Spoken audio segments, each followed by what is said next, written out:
nos hemos hecho esta pregunta. ¿Por qué la ley de Dios fue impartida al pueblo de Israel? O sea, ¿qué función tenía la ley?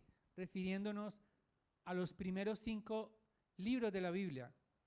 Génesis, Éxodo, Levítico, Número y Deuteronomio tienen una serie de mandatos, mandamientos estrictos para el pueblo de Israel. ¿Qué función tenía? Y lo primero que tenemos que entender es que la ley de Dios no fue dada al pueblo para que el pueblo se salvara obedeciendo la ley. ¿Por qué? Porque la ley fue dada después de haber sido salvados de la esclavitud en Egipto. Por lo tanto, la ley no fue diseñada para limpiar profundamente el corazón del pecado. Para eso no fue la ley escrita. ¿Por qué? Porque a medida que leemos la palabra de Dios, vemos la incapacidad del pueblo de Israel para cumplir la ley. De hecho, tuvieron que ser exiliados de su tierra a ir a otra tierra como esclavos precisamente por incumplir la ley. Había una incapacidad. Por lo tanto, la ley tiene un propósito fundamental y es mostrar nuestra incapacidad de obedecerla para que nos veamos necesitados de Cristo. Ahora, esto es muy importante para nosotros como creyentes, porque si no entendemos que no podemos limpiarnos a nosotros mismos, entonces pasaremos toda nuestra vida tratando de limpiarnos con actos de religiosidad. Y de hecho el mundo trata de limpiarse sus conciencias haciendo actos de moralidad, siendo bueno, entre comillas, dando a los pobres, haciendo un acto como de disciplinadamente ser buenos esposos, se disciplinan. De hecho, cuando uno mira a veces a sus vecinos, uno quiere imitarlos. No conocen a Cristo, pero se portan bien. Son juiciosos. Sin embargo, la obediencia rigurosa nunca va a poder limpiar el corazón. Puede quizás, como dicen algunos, calmar la conciencia, pero no limpiarla profundamente. Y ese es el mensaje, mi argumento en esta mañana. Renuncia a tus esfuerzos por tratar de limpiarte tu pecado y confía en la limpieza que te otorga Cristo. Renuncia a tus esfuerzos por tratar de limpiar tu pecado con actos externos y confía en la limpieza que te otorga Cristo. Y basados en este argumento, he dividido el texto para poderlo entender, estudiar. Tiene una estructura allí, el texto, esos 10 versículos. Y los primeros 5 versículos veremos que el esfuerzo humano no puede darnos acceso a Dios. El esfuerzo humano, mucho cuidado, el esfuerzo humano no puede darnos acceso a Dios. Pero en segundo lugar, el esfuerzo humano no puede remover el pecado. El esfuerzo humano no puede darnos acceso a Dios y tampoco puede remover el pecado de los versículos 6 al 10.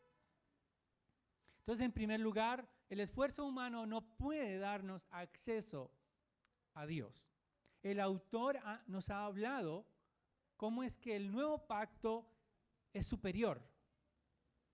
Porque el antiguo pacto, aunque tenía un sacerdocio, nos lleva al sacerdocio de Jesucristo, que es superior. Porque los sacerdotes, ¿qué pasaba? Ellos entraban o quizás hacían sacrificios, pero en un santuario terrenal. Pero Cristo ha hecho el mismo el sacrificio, Él mismo es el sacrificio. ¿Y por qué es superior su sacrificio? Porque Él ha presentado su sangre, su sacrificial, al santuario verdadero que está en los cielos. Moisés recibió un modelo, pero ahora el autor quiere hablarnos de lo que está sucediendo en la tierra para después glorificar esa obra de Cristo, de su sacrificio. Y está dirigiendo a su audiencia que está muy acostumbrada, ellos están admirados del sistema sacrificial judío. Ellos conocen perfectamente lo que ocurre aquí en la tierra y Él quiere mostrarles que eso es incapaz de limpiar. Entonces comienza describiendo, él hace como si nos llevara a un viaje por el tabernáculo, mostrándonos cómo estaba compuesto el tabernáculo en el desierto.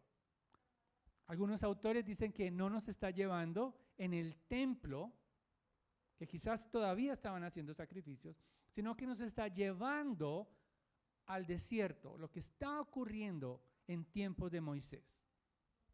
Y por eso Él quiere dirigirnos a ese primer pacto con el pueblo de Israel, el antiguo pacto que ya está próximo, Él dice ya está a desaparecer, es antiguo.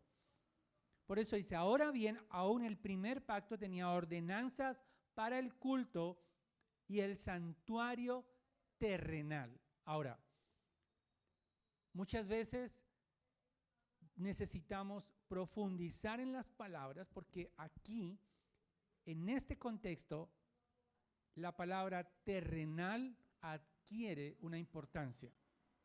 Porque solamente se menciona esta palabra terrenal en el idioma original, es algo así como cuando hablamos del cosmos. En realidad se lee así, cósmico. El santuario cósmico, pero la interpretación, la traducción es lo que ocurre aquí en la tierra. Ese santuario terrenal. Él quiere hacer énfasis en que todo lo que Él va a describir sucede aquí en la tierra, no en el cielo. Y por lo tanto, al dirigirnos a esa palabra terrenal, solamente, como les decía, se usa 2 veces en todo el Nuevo Testamento, en el idioma original. Una para hablar acerca del pecado mundano, de lo terrenal, hablando de lo mundano. Pero en este momento, el autor de Hebreos está escogiendo esa palabra exclusivamente para hacer el énfasis de que ese santuario es todo lo que se hace en la tierra, a diferencia del cielo.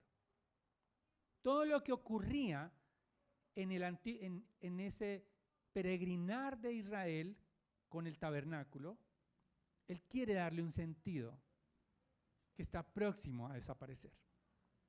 Entonces Él describe lo que tenía, cómo estaba compuesto ese tabernáculo. El tabernáculo en el Éxodo capítulo 25 describe, nos da detalles de cómo es que Dios le da a Moisés todas las instrucciones detalladas. Ellos debían tener este tabernáculo de tal manera que los levitas solamente podían llevarlo, conducirlo, el orden de los elementos. Entonces, en primer lugar, Él habla de el lugar santo. Hay un lugar santo en ese tabernáculo que era como una carpa solemne. Tenía unos materiales específicos, pero Él se concentra, enfoca, nos lleva a concentrarnos en el lugar santo y el santísimo únicamente. Estaba separado por una cortina, el lugar santo del lugar santísimo. En ese primer tabernáculo él dice que estaba el candelabro o el candelero, era un artefacto bellísimo, labrado a mano, hecho de oro puro. Tenía una base y tenía 3 columnas a cada lado. 6 brazos, en realidad eran 7 con el central, y en la punta de cada brazo había unas copas decoradas, hermosamente labradas, para poder tener allí el aceite y las lámparas, alumbraban. De hecho, parte de la tarea de los sacerdotes era mantener el aceite allí, permanentemente alumbrando. Pero también estaba la mesa, dice que había allí una mesa, y esta mesa era de madera de acacia, una mesa recubierta de oro puro, donde estaban allí los panes de la presencia o los panes de la, nos dice aquí en el texto, panes consagrados. Eran 12 panes alineados, dicen los eruditos, en 2 hileras de a 6 panes, que representaban las 12 tribus de Israel. Pero estos elementos nos recuerda, el material de estos elementos de oro puro en ese lugar santo nos recuerdan la realeza de Dios. No podía haber plata ni bronce, oro puro. En otras palabras, es como la antesala al trono de Dios. No puede haber algo, los reyes no podían lucir algo menor que oro. Dios es un rey eterno. Y ese tabernáculo estaba diseñado para él hacer morada allí. Pero había otro lugar que podemos definir o que se define como el verdadero trono de Dios, el lugar santísimo. En este lugar contenía el altar del incienso, dice versículo 3, y detrás del segundo velo había un tabernáculo llamado el lugar santísimo, el cual tenía el altar de oro de incienso, el arca y lo que contenía el arca del pacto. Ahora, hay un detalle, y es que algunos estudiosos aclaran que ese altar del incienso no estaba dentro del lugar santísimo.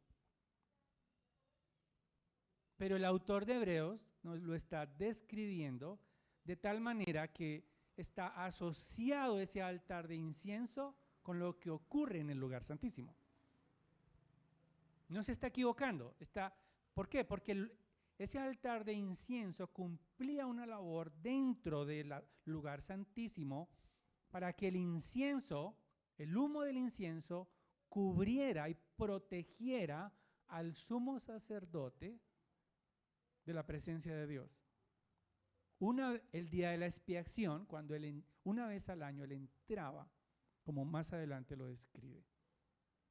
Ahora, estaba el arca del pacto, que era un cofre de madera de acacia cubierta también de oro puro. Contenía las tablas de la ley, el maná y la vara de Aarón que floreció.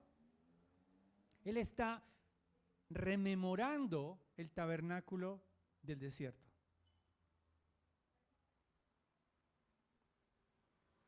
Las tablas de la ley fueron dadas a Moisés, escritas con el dedo de Dios. Y eso nos habla de la santidad del carácter de Dios. Esa arca también es el testimonio del carácter de Dios.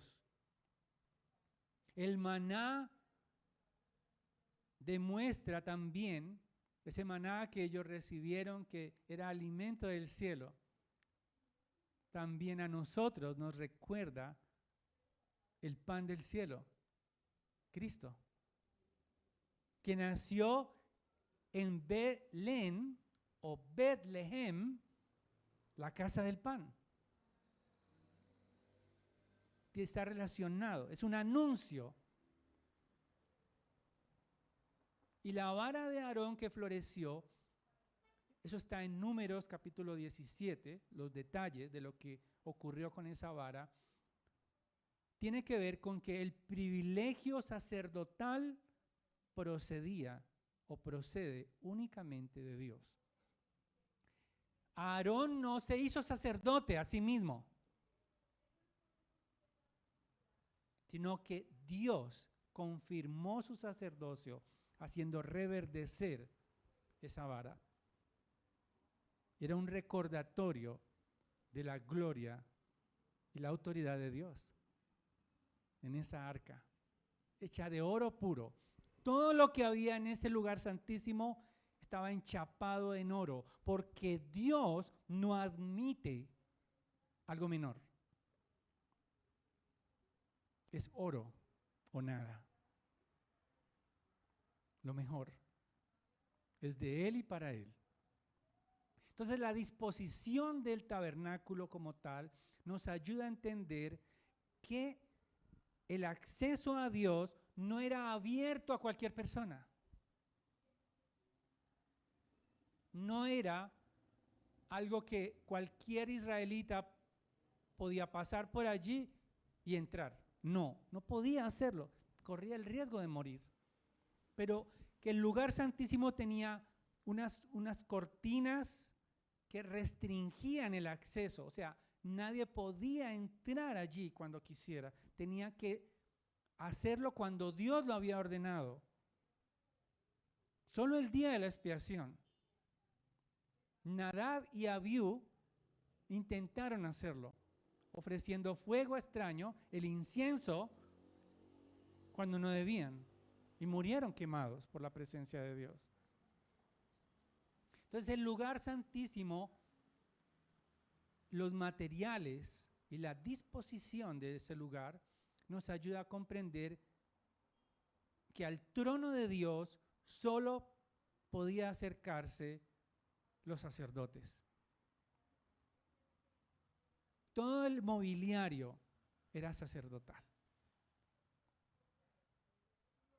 Y por eso, esto nos ayuda a nosotros a renovar nuestro entendimiento acerca de quién es Dios y la santidad de Dios.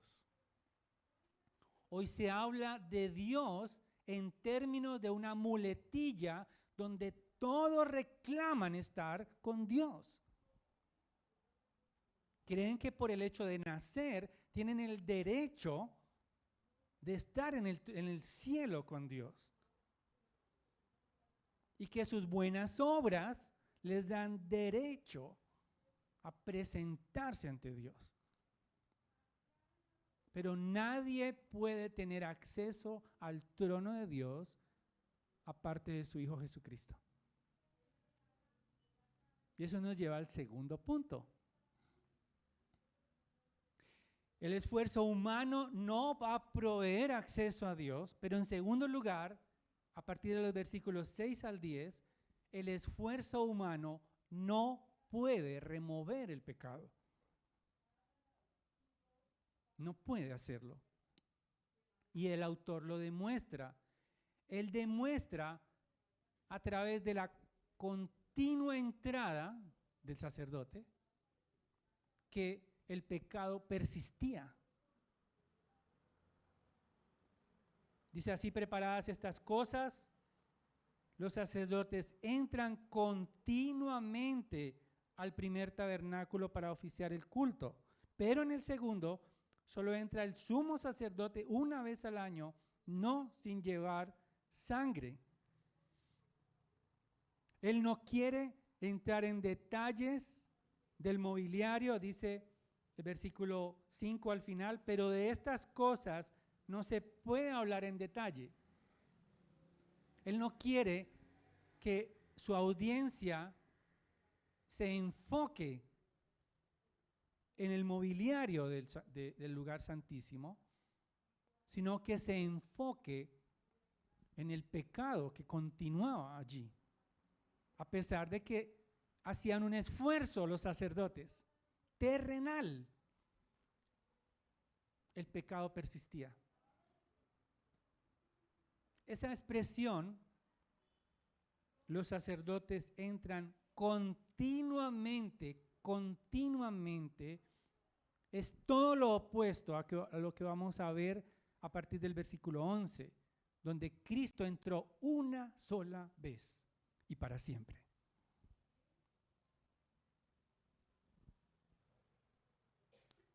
Pero el pecado persistía en el antiguo pacto, en el santuario terrenal.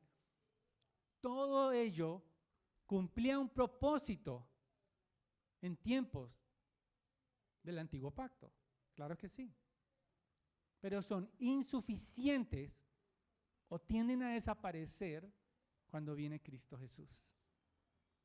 El momento de reformar las cosas.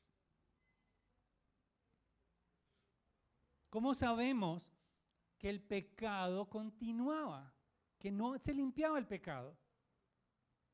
Precisamente porque solamente podía entrar el sumo sacerdote al lugar santísimo, versículo 7, una vez al año, no sin llevar sangre, la cual ofrece por sí mismo y por los pecados del pueblo cometidos en ignorancia o por error.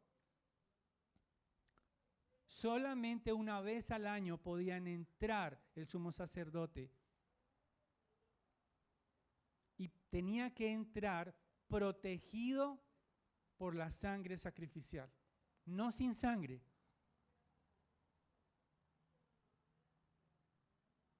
La sangre que presentaba el sumo sacerdote cada año, el día de la expiación, no era eficaz totalmente.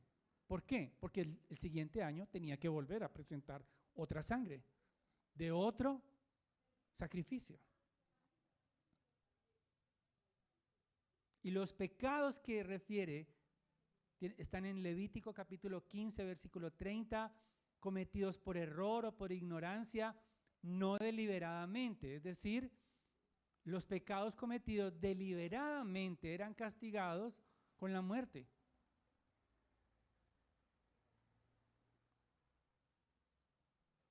Entonces el autor explica en el versículo 8, él dice, queriendo que el Espíritu Santo dar a entender. El autor de Hebreos asume totalmente que todo el Antiguo Testamento ha sido inspirado por el Espíritu Santo de Dios. Él ni siquiera cita a Moisés, él dice, el Espíritu Santo quiere darnos a entender que el camino al lugar santísimo no había sido revelado en tanto que el primer tabernáculo permaneciera en pie. En otras palabras, versículo 9 es un símbolo para el tiempo presente.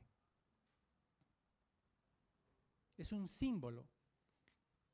El Espíritu Santo inspiró esta palabra, toda esta descripción del antiguo pacto para mostrarnos que todo ello es un símbolo, que la audiencia del autor de Hebreos está fascinado con ese sistema levítico. Como muchos en este tiempo están obsesionados con el judaísmo, con comer comida kosher, que lo único que tiene de diferente es que tiene unos lavamientos. Lo demás es igual. Es atractivo todo ese sistema. Todo lo que se haga por cumplir requisitos que parecen más esplendorosos solamente sirven terrenalmente y externamente. ¿Cómo lo sabemos? El autor lo dice, versículo 9. No pueden hacer perfecto en su conciencia al que practica tal culto. No pueden remover la culpa por el pecado.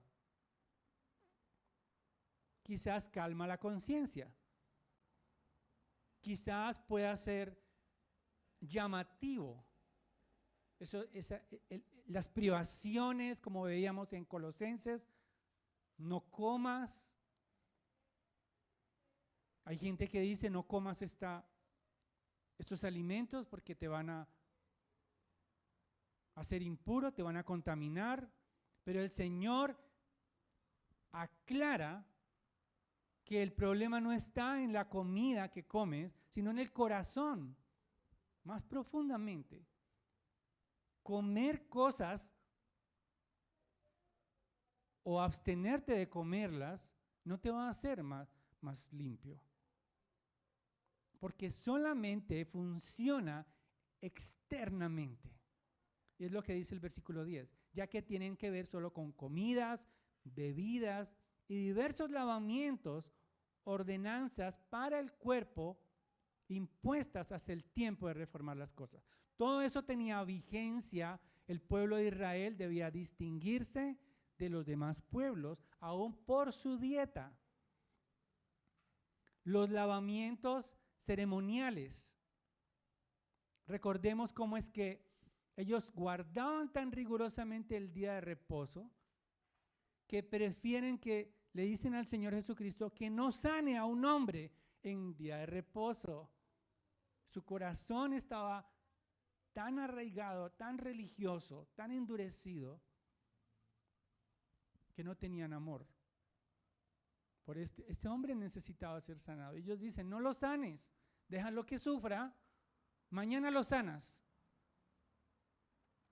Con tal de satisfacer la dureza de sus corazones. Entonces la religiosidad endurece el corazón muchas veces. No produce libertad de la culpa, de la conciencia, porque se convierte en un sistema de limpieza y funciona como con la culpa.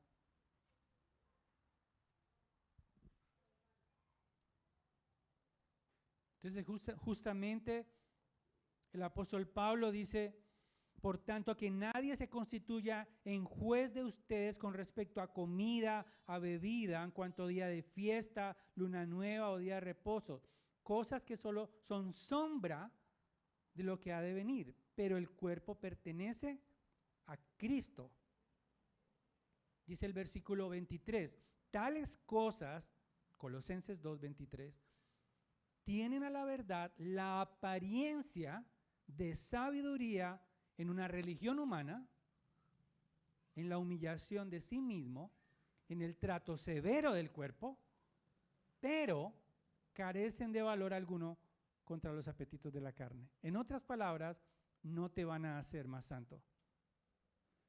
No te van a limpiar todos esos asuntos que tienen que ver con lo externo. El sistema levítico no daba acceso permanente al Dios Santo. El sistema levítico no podía limpiar la conciencia de pecado. El sistema levítico limpiaba externamente, pero era una limpieza ceremonial, no el corazón. El nuevo pacto, leíamos en Ezequiel, os daré ¿qué? Un corazón nuevo y yo los lavaré con agua limpia. Los lavaré de su pecado y luego implantaré mi amor en sus corazones para que me amen con sinceridad y no por cumplir reglas. Para que se deleiten en mi palabra y no solamente en unos mandamientos e imposiciones, sino en amor por Dios. Podemos ver nuestro cristianismo como un sistema ritual basado en esfuerzos humanos de agradar a Dios también. Ya no está el lugar santo, ya no está el lugar santísimo, pero podemos llegar a pensar que el cristianismo es una serie de rituales y esfuerzos humanos, actos de contrición que nos van a hacer quedar bien ante Dios. Y les voy a dar varios ejemplos. Venir a la iglesia para calmar la conciencia, pero no venir a rendirle adoración sincera a Dios. En tiempos antiguos, digo yo, se marcaba tarjeta al llegar al trabajo. Hoy lo hacen con medios tecnológicos. Pero muchos piensan que vienen a la iglesia simplemente por marcar tarjeta y conjugar el verbo to be. Ser o estar. Pero no adorar. Otra manera de un cristianismo ritualizado, afligirte por el pecado, pero no arrepentirte y alejarte de él. Sentirte culpable, hablar de eso, pero continúas pecando. Continúas practicando ese pecado favorito. Entonces ya se entra como en un círculo vicioso, al punto de querer confesar los pecados de mañana o de la próxima semana. No, Cristo no murió para eso. No necesitas a Cristo para hacer eso. Otra manera es abstenerte de disfrutar de las cosas que Dios te ha dado, porque crees que eres más espiritual estando triste y melancólico. Hay personas que se cohíben. Disfrutar una buena comida, disfrutar de cosas que Dios nos da por su gracia.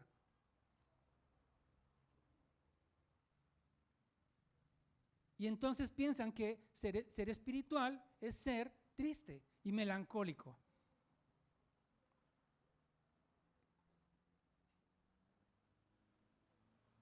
Damas, necesitamos esposas e hijas alegres.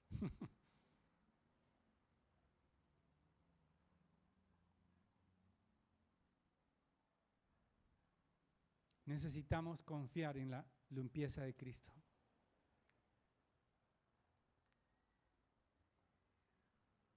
Otra manera de volver el cristianismo un sistema ritualizado es, por ejemplo, leer solo libros de teología, y eso me lo aplico a veces a mí, porque si leo otra cosa, entonces no me hace más puro. No puedo, hay gente que no lee nada que no sea cristiano, una novela, El Quijote de la Mancha. No participa en una obra de teatro, no van al teatro, no van a un cumpleaños. No quiero contaminarme.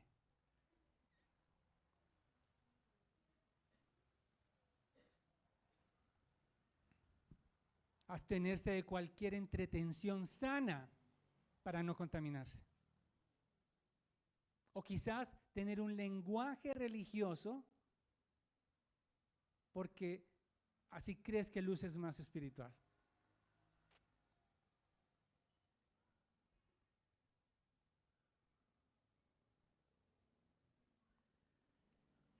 Hermanos, la santidad de Dios es inaccesible por esfuerzos humanos, pero tenemos entrada. El velo fue roto. Cristo abrió el camino. Versículo 10, precisamente dice, ordenanzas para el cuerpo impuestas hasta el tiempo de reformar las cosas. Cristo abrió el camino para siempre, para que podamos ser limpios y gozar de la limpieza que Él nos ha dado. Cristo inauguró el nuevo pacto con su sangre. Ya llegó el tiempo, hace 2000 años, Él reformó e hizo el antiguo pacto viejo. Porque Jesucristo ya entró al verdadero lugar santísimo para presentarnos a nosotros justos, limpiar nuestras conciencias para siempre de pecado. No te dejes acusar. Cristo nos limpió y nos seguirá limpiando.